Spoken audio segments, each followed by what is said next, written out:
Kasado na ang pagtutulungan ng PNP at ICI sa investigasyon ng manuwalyang flood control project sa bansa. Ayon sa PNP, may unit na silang nagsimula sa pagsisiyasat at hindi na nila kailangan ng dagdag na budget para rito. Yan ang ulat ni Ryan Lesigas. Nagsimula ng kumilos ang mga unit ng PNP na tutulong sa ICI sa investigasyon sa mga ghost flood control project. Ayon kay PNP spokesperson Police Brigadier General Randolph Tuanyo, kasama sa mga unit na kumikilos na sa ngayon ay ang PNP Engineering Service, Criminal Investigation and Detection Group, Forensic Group. Tutulong din sa investigasyon ng Information and Technology and Management Service.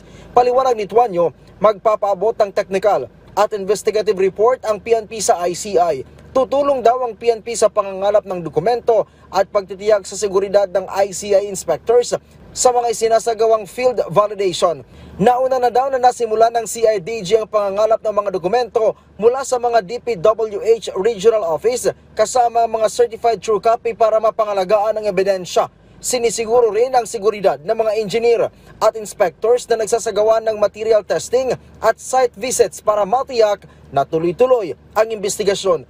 Nilinaw din ng PNP na hindi sila manghihingi ng budget para sa gagawing pagtulong sa investigasyon. Kung ang gagawin lang ng mga meetings dito sa headquarters, hindi pa ho nangangailangan ng budget request.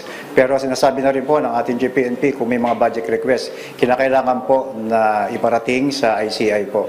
Kung meron man silang mga kanya-kanya pong budget request, kaugnay ng pagtupad sa requirements na ibinigay po sa Philippine National Police. Samantala, wala pang inilalabas na datos ang PNP sa kung gaano karaming mga pulis ang gagamitin para sa misyon. Doon sa ICI, sa number of personnel, sir, wala pa hong specific na bilang.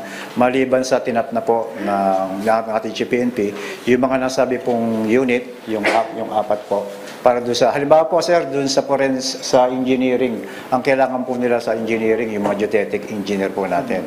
Kasabi po ni General Bayungan, bakit kinakailangan yung geodetic engineer? Kasi pagkat base doon sa report na sinabit sa 421 Ghost Project, meron pong mga location, mga longitude, latitude, na kung saan geodetic engineer lang po ang mga kailangan.